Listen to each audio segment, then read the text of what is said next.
Mungu yule rafiki yako sasa amekufa.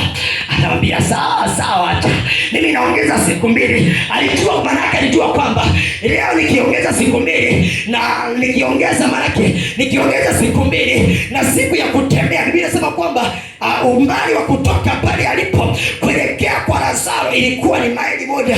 Maili 1 ni umbali mrefu kidogo. Akapiga hesabu, kutoka hapa mpaka pale itatumia siku 1, kufika pale siku 2, siku ya 3 yaenda, siku ya 4, kipindi cha Wayahudi.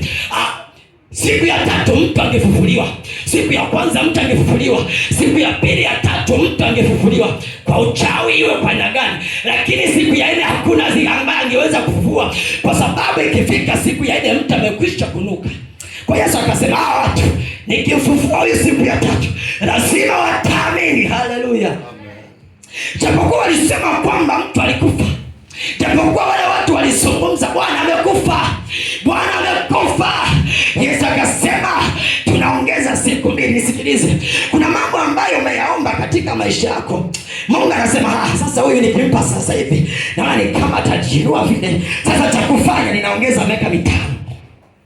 Unaona, ukitoka katika mpango wa Mungu umekwisha kupoteza kile ambacho tunakihitaji. Kuna mahesabu Mungu ameyapiga katika maisha yako. Mungu amekaa mezani. Sikiza nikwambie, Mungu amekaa vizuri, akapiga mahesabu yake, akayachakata vizuri, akasema huyu baada ya miaka 5 nikimpa nyumba nzuri atasema ni Mungu amenipa. Bwana sifiwe sana.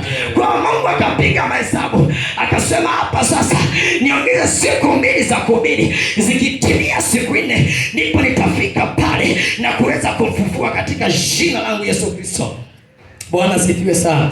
Anafika pale, akamwambia sasa hizi siku 2 zimetimia. Sasa akamwambia wale wanafunzi wake, sasa yule rafiki yetu Lazaro amelala. Wale wanafunzi hawakumwelewa. Kwambia kama amelala basi tutamwamsha. Biblia inaniambia kwamba wale wanafunzi hawakumuelewa, ikabidi Yesu aweke waziwazi, ni hivi, yule Lazaro amekwisha kufa. Sema tunafanyaje sasa? Akaambia twende. Wakaanza safari, wakaenda.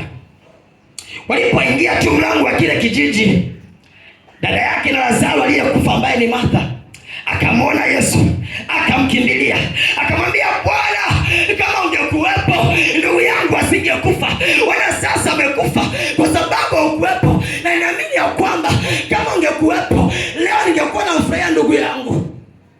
Bwana akamwambia kwamba ukiamini Lazaro atafufuka. Martha akasema kwamba ndio, na mimi atafufuka siku ile ya mwisho. Yesu akamwambia mimi ndimi ufufuo wa uzima. Bwana sifiwe. Mimi ndimi ufufuo wa uzima. Maana yake anasema kwamba mimi ndiye mwenye mamlaka.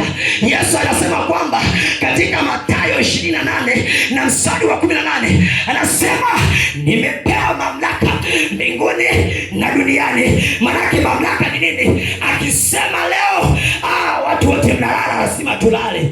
Bwana sifiwe. Baba anapana na mamlaka. Akisema sasa hivi mhubiri simamisha, ibada imeisha, lazima tutafunga kwa sababu kuna mamlaka. Mungu wetu tuliye naye, Yesu wetu tuliye naye amepewa mamlaka ya duniani na mbinguni. Maana mamlaka aliyo nayo, akisema kitu katika maisha yako lazima kitokee katika jina la Yesu Kristo.